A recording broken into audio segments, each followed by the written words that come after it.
पाकिस्तान की क्रिकेट दिन ब दिन नीचे से नीचे जा रही है और इंडिया की क्रिकेट को आप देख लें और जो ओडीआई का वर्ल्ड कप है 2023 का जो कि इंडिया में शेड्यूल है इस ईयर के लास्ट पे इंडिया की टीम इस टाइम सुपर डुपर परफॉर्मेंस दिखा रही है। उनकी बॉलर्स देख लें, उनके बैट्समैन देख लें, वो सुपर डुपर परफॉर्मेंस दिखा रहे हैं। मोहम्मद शामी को देख लें, मोहम्मद सिराज को देख लें, कुलदीप यादव को देख लें, वाशिंगटन सुंदर को देख लें, बॉलिंग में सारे कुलदीप सिंह को देख लें, वो सारे कमाल की बॉलिंग कर रहे हैं। और दूसरी तरफ सूर्या कुमार यादव को देख लें, रोहित शर्मा को देख लें, विराट कोहली को देख लें, ईशान किशन को देख लें, आप वो जो अगले दिन जिसने 200 बनाया है उसको देख लें, माजम मेरा नाम उसका जेहन से निकल गया है, उसको शुभमान गिल को देख लें। इंडिया की बैटिंग और बॉलिंग दोनों अच्छे से अच्छा परफॉर्म करे। उनकी बॉलिंग जो फील्डिंग है वो कभी भी इंडिया की फील्डिंग जो हमेशा से अच्छी रही है वो कभी भी इंडिया का इशू नहीं रहा। लेकिन पाकिस्तान की क्रिकेट जो है वो हमेशा अब जो है पहले तो जो पाकिस्तान की क्रिकेट पहले बहुत अच्छी थी जब वसीम अकरम थे, वकार यूनुस थे, सकलैन मुश्ताक, इंजमाम उल हक, शाहिदान अफरीदी, अब्दुल रज़ाक आप जैसे थे, वकार यूनुस थे, जुवेद मियांदाद थे, इमरान खान थे। तो उसमें पाकिस्तान की क्रिकेट ऊपर से ऊपर जा रही थी। लेकिन पाकिस्तान की क्रिकेट का आजकल बेड़ा गर्क हो रहा है और उसकी कोई एक वजह नहीं है, उसकी बहुत सी वजूहात हैं और आज हम उसी वजूहात पे बात करने वाले हैं। उससे जो मेरे नजरिए के मुताबिक इससे आप इख्तलाफ कर सकते हैं, इसमें सबसे बड़ी वजह जो है पुअर मैनेजमेंट का सबसे बड़ा हाथ है। क्योंकि पाकिस्तान के क्रिकेट बोर्ड में जो है मैनेजमेंट का हमेशा इशू रहा है। क्योंकि एक आप देख लें पिछले लास्ट डेकेड में 6 जो हैं वो चेयरमैन चेंज हुए हैं। तो आप इससे अंदाजा लगा लें कि मैनेजमेंट कैसी रही होगी जब एक 10 साल में एक डेकेड में 6 जो हैं वो चेयरपर्सन चेंज हुए हैं। तो हर चेयरपर्सन जो है वो अपनी टीम लाता है, वो अपनी मर्जी के बंदे खिलाता है। तो खिलाड़ियों को इनसिक्योरिटी हो जाती है, वो खिलाड़ियों को पता नहीं होता हम टीम में खेलेंगे नहीं खेलेंगे, और फिटनेस का इशू आता है। और जो भी मैनेजमेंट आती है वो अपनी मर्जी के प्लान बनाती है और पिछले सारे प्लान्स पे पानी डाल देती है। तो जब मैनेजमेंट का इशू होगा, पुअर मैनेजमेंट होगी, हर बंदा अपनी जो है वो चलाने की कोशिश करेगा, तो फिर खिचड़ी पक जाती है और कोई भी चीज जो है वो सही तरीके से नहीं हो सकती। तो जो है इसको सही करने की जरूरत है। एक तो पाकिस्तान के क्रिकेट बोर्ड को सबसे बड़ी बात कि पाकिस्तान के क्रिकेट बोर्ड को जो है प्राइम मिनिस्टर के अंडर नहीं होना चाहिए, इसको अलग से बॉडी होनी चाहिए। इसके इलेक्शन चेयरपर्सन का जो इलेक्ट करने का तरीका अलग होना चाहिए और इसको घर भेजने का भी तरीका अलग होना चाहिए और इसका टेन्योर फिक्स होना चाहिए। ये नहीं कि गवर्नमेंट चेंज हुई और वो बंदा चेंज हो गया। तो ये एक तो मेरे नजर में सबसे बड़ी वजह है। दूसरी तरफ इंडिया में वो बीसीसीआई जो है वो एक प्राइवेट कंपनी की तरह काम करता है। और इंडिया की क्रिकेट की आप हालत देख ले, वो पिछले कुछ अरसे में जो है वो आईसीसी टूर्नामेंट को बड़ा जीत नहीं पाए। तो अगर हम हमेशा कहते हैं कि इंडिया की टीम इतनी जो है बिलियन इंडस्ट्री वो जो है बिलियन इंडस्ट्री है, बिलियन डॉलर इंडस्ट्री है, लेकिन वो कोई भी आईसीसी टूर्नामेंट इतनी कोई नहीं जीत पाए। तो मुझे आप ये बता दें पाकिस्तान भी कौन सा बड़ा इतना आईसीसी टूर्नामेंट को पिछले कुछ अरसे में जीत पाया?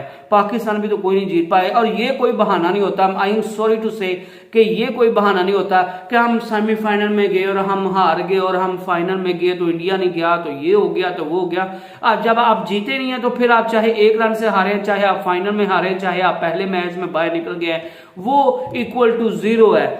तो जब पाकिस्तान में नहीं जीता तो इंडिया में नहीं जीता, तो फिर दोनों टीमों में कोई फर्क नहीं है। तो इंडिया में दूसरी तरफ वो बीसीसीआई है, वो प्राइवेट कंपनी की तरह रन करते हैं और उनके अपने रूल्स हैं। उनको इलेक्ट जो हेड है, सदर है बीसीसीआई का, वो एक प्रॉपर तरीके के थ्रू आता है, उसकी टेन्योरशिप जो है वो फिक्स होती है और उसके अंदर जो है वो अपना प्रॉपर प्लान जो है वो एग्जीक्यूट करता है और उसका चेक एंड बैलेंस होता है। और पाकिस्तान में सबसे बड़ी बात कि जो भी वजीर आजम आता है वो अपना बंदा लाता है, वो अपने प्लान एग्जीक्यूट करने लग जाता है, पिछले सारी चीजें जो है उनको बंद कर देता है, पिछले सारे प्लेयर्स का बेड़ा गर्क हो जाता है और वो नए खिलाड़ियों को शामिल करने लग जाता है, अपनी मर्जी के प्लेयर्स खिलाने लग जाता है। तो फिर जो है जो खिलाड़ी बेचारे परफॉर्म कर रहे होते हैं कई दफा वो टीम से बाहर निकल जाते हैं। और जब आप थक्कड़ प्लेयर्स को खिलाएंगे, पुअर मैनेजमेंट की वजह से अपने सिफारशी प्लेयर्स को खिलाएंगे, तो फिर टीम का बेड़ा गर्क होना ही होना है। और दूसरा जो है इंडिया के साथ बायलैटरल सीरीज ना होने की सबसे बड़ी वजह, क्योंकि इंडिया के साथ जब आपकी राइवलरी होगी, इंडिया के साथ जब आपकी सीरीज होंगी, तो फिर जो है दोनों टीमों में वलवल आता है। दोनों टीम के हर प्लेयर जो हैं वो अपनी जान लगा देते हैं अपनी टीम को जितवाने के लिए, क्योंकि सबको पता होता है कि हम अगर इंडिया के खिलाफ, या इंडिया वाले सोचते हैं हम अगर पाकिस्तान के खिलाफ परफॉर्म कर गए तो हम जो है वो हीरो बन जाएंगे। तो ये इंडिया और पाकिस्तान के दरमियान बायलैटरल सीरीज का ना होना भी जो है ये भी पाकिस्तान क्रिकेट की एक सबसे बड़ी जो है वो वजह है। दूसरी तरफ इंडिया जो है वो अपनी होम कंडीशंस पे किसी को जीतने ही नहीं देता, और इंडिया को इतना इसलिए फर्क नहीं पड़ता क्योंकि वो आईपीएल इतनी बड़ी जो है वो डोमेस्टिक लीग जो है वो रन कर रहा है, और वो जिस मर्जी जो बड़े बड़े लीग बड़ी बड़ी टीम्स है उनके साथ आराम से अपनी मर्जी से होम कंडीशंस पे खेल लेता है। और पाकिस्तान को अपनी होम कंडीशंस पे जो है वो जो श्रीलंकन टीम पे अटैक हुआ था उसके बाद पाकिस्तान में पाबंदी लग गई थी, तो पाकिस्तान में अपनी सालों से पाकिस्तान ने अपनी जो है वो होम सीरीज जो है वो दुबई में खेली है। और पाकिस्तान की पूरे जो है वो टीम और पाकिस्तान की क्रिकेट की डिक्लाइन में एक बड़ी वजह ये भी है कि पाकिस्तान ने अपनी होम सीरीज जो है वो पाकिस्तान में नहीं खेली, वो पाकिस्तान ने बाहर खेली है। और इसमें पाकिस्तान को एक अपनी, जब पाकिस्तान अभी अपने होम कंडीशंस पे अपने खेलने लगा, पाकिस्तान में अल्हम्दुलिल्लाह क्रिकेट रिवाइव हो गई है, तो पाकिस्तानी को यही नहीं पता कि हमारी स्ट्रेंथ क्या है और हमारी जो है वीकनेस क्या है। पाकिस्तानी अपनी विकेट से नहीं अपनी स्ट्रेंथ के मुताबिक बना पा रहे, और अपनी मर्जी की जब पिच नहीं बना पा रहे, आपको पता ही नहीं है मैंने किस खिलाड़ी को सिलेक्ट करना है किस खिलाड़ी को नहीं सिलेक्ट करना, तो उसकी वजह से फिर आपको मुसलसल हार का जो है वो निशाना बनना पड़ रहा है। दूसरी तरफ इंडिया जो है उनको अपनी स्ट्रेंथ का पता है, वो जब भी कोई भी टीम बड़ी से बड़ी टीम आ जाए, ऑस्ट्रेलिया आ जाए, इंग्लैंड आ जाए, न्यूजीलैंड आ जाए, वेस्ट इंडीज आ जाए, साउथ अफ्रीका इंडिया में आ जाए, इंडिया की ये जो टीम, इंडिया की जो टीम है उन इंडिया में तो किसी को सूरत किसी टीम को जीतने ही नहीं देती, क्योंकि वो अपनी स्ट्रेंथ पे हमेशा खेलते हैं और होम कंडीशंस का सही से फायदा उठाते हैं। तो माजर के साथ पाकिस्तान कभी भी अपनी होम कंडीशन का फायदा नहीं उठा पाया अभी हालिया दौर में। तो और पाकिस्तान के जो एक और बड़ी वजह पाकिस्तान की क्रिकेट की डिक्लाइन की, तो वो मैच फिक्सिंग की है। मैच फिक्सिंग कंट्रोवर्सीज पाकिस्तान में बहुत ज्यादा है। जो है वो आपको पता है सलमान बट, मोहम्मद आमिर और मोहम्मद आसिफ के जो उनने फिक्सिंग की थी पाकिस्तान को, इतना बड़ा 3 बड़े प्लेयर, मोहम्मद आसिफ, सलमान भी जो थे अपने पीक पे थे, मोहम्मद आसिफ अपने पीक पे थे, मोहम्मद आमिर माशाल्लाह कमाल की उस टाइम बॉलिंग कर रहे थे, वो नए नए आए थे तो वो कमाल की बॉलिंग कर रहे थे, तीनों का समय पीक पे था, वो फिक्सिंग करके तो जो है वो टीम से बाहर निकल गए, और टीम का जो है वो इतना उनकी वो बेइज्जती हुई, मुल्क का बदनामी हुई कि सारी टीम का मोराल जो था वो डाउन हो गया, पाकिस्तान की टीम का बेड़ा गर्क हो गया। और उसके बाद शर्जील खान, खालिद लतीफ जैसे प्लेयर्स ने जिस तरह उनको ऑफर की गई, और दूसरा जिस उमर अकमल है, अहमद शहजाद हैं, इनके हमेशा से एटीट्यूड का भी मसला रहा है। उमर अकमल को भी एक दफा जो है वो फिक्सिंग का वो जो है वो उनको कहा गया, लेकिन उनने मैनेजमेंट को नहीं बताया, तो इस वजह से उन पे भी काफी देर पाबंदी लगेगी। और पाकिस्तान को मिडिल ऑर्डर में, जब पाकिस्तान को जरूरत थी और मिडिल ऑर्डर में पाकिस्तान का बहुत कमजोर था, तो उमर अकमल से हमें हाथ धोना पड़ा। और पाकिस्तान को इतना कमाल का टैलेंट, जो पूरी दुनिया उसकी तारीफ करती थी कि ये कमाल का टैलेंट, और पाकिस्तान को वो बड़े लंबे अरसे तक सर्व कर सकता था, क्योंकि उसमें जिस तरह की वो शॉट्स खेलता था, वो किसी भी टीम को, किसी भी बॉलिंग को किसी भी वक्त में और किसी भी ग्राउंड पर तहस नहस करके रख देता था, और उसने कई दफा करके भी दिखाया था।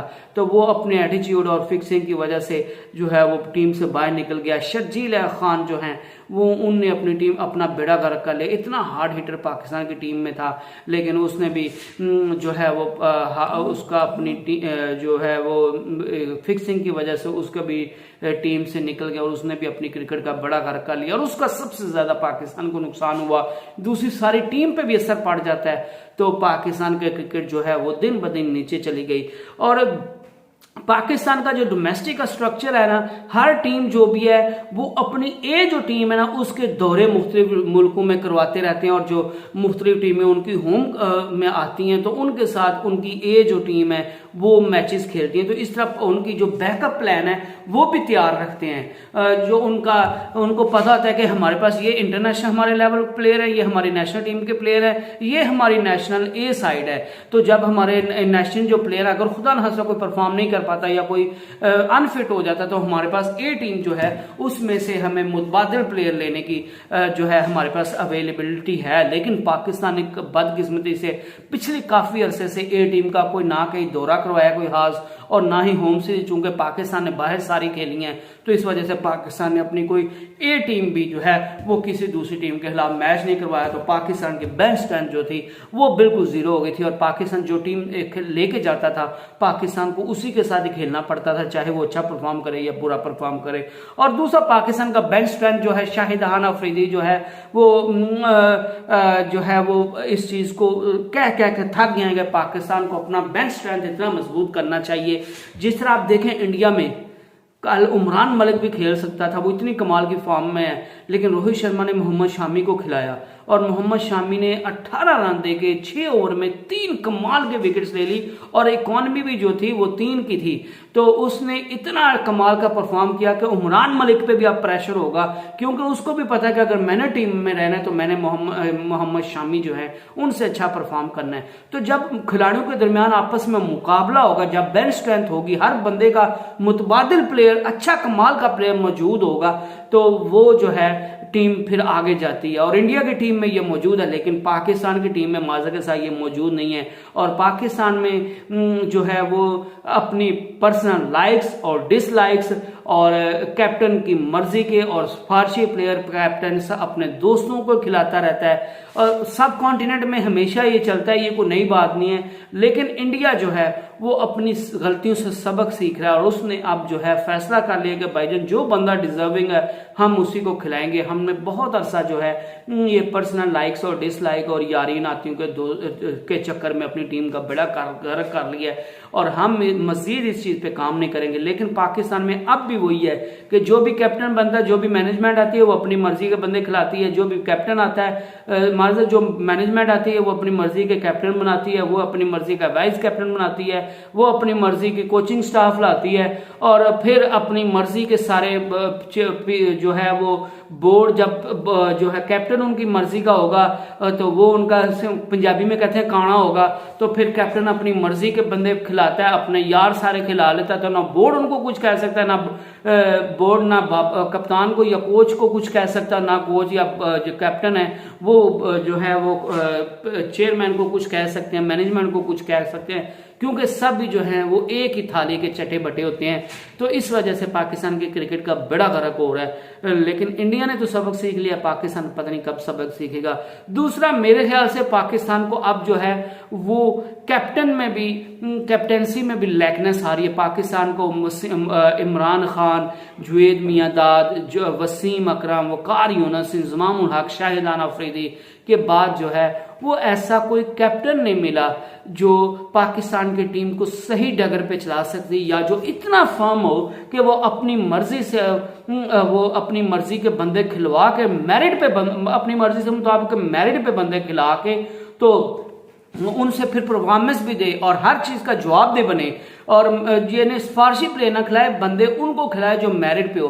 और ये वही बंदा कर सकता है जो खुद अच्छा परफॉर्म कर रहा हो और खुद जिसमें दम खम हो, तो वो मेरिट पे बंदों दूसरों को खिलाता है। क्योंकि शुबैब अख्तर का एक फेमस उसकी बात मशहूर है कि जो मीडियोकर अगर आप मैनेजमेंट या टीम लाएंगे तो फिर उससे आप एवरेज फैसले देख सकते हैं, आप उनसे एक्स्ट्रा ऑर्डिनरी फैसले नहीं देख सकते। तो अगर आप एक एक्स्ट्रा ऑर्डिनरी एक अच्छे प्लेयर को कैप्टन बनाएंगे जिसमें स्किल्स हैं, जिसकी अपनी गेम जो है वो पीक पे है, तो फिर वो मेरिट पे लाएगा। अगर आप एक एवरेज बंदे को कप्तान लगा देंगे तो फिर तो वो भी एवरेज बंदों को खिलाता रहेगा, क्योंकि वो जो है वो कभी भी अच्छे प्लेयर्स को नहीं खिलाएगा, क्योंकि उसको पता होगा कि अच्छे प्लेयर्स आ जाएंगे, वो परफॉर्म करेंगे तो हमारी सबकी टीम में से जगह निकल जाएगी।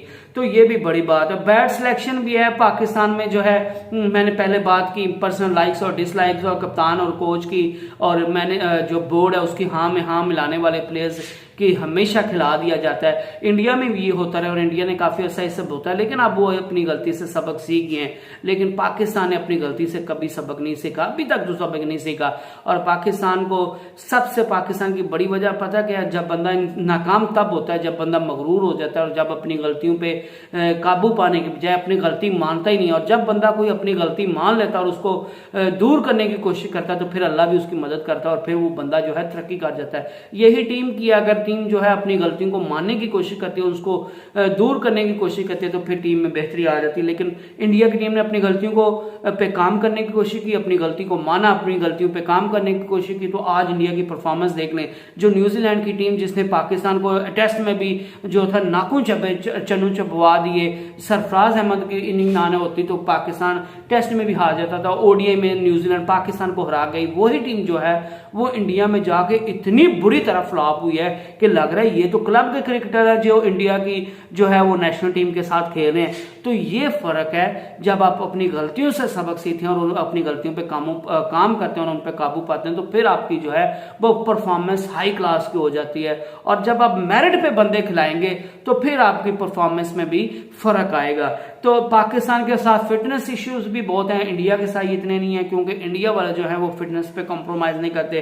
पाकिस्तान की फिटनेस जो है, पाकिस्तान एक खिलाड़ी को अपनी मर्जी के खिलाड़ियों को खिलाता रहता है और जब तक वो अनफिट नहीं कोई बंदा हो जाता, बिल्कुल बाहर नहीं निकल जाता, तब तक दूसरे बंदे को नहीं लाते। उसके बावजूद जो है वो दूसरी तरफ इंडिया वाले जो हैं वो, इसको आप दूसरी तरफ ये भी कह सकते हैं, रोटेशन पॉलिसी जो है वो पाकिस्तान की टीम में नहीं है कि आप खिलाड़ियों को कुछ मैच खिलाएं कुछ में रेस्ट दें। इंडिया ये जो है ये काम बड़ा बखूबी करता है।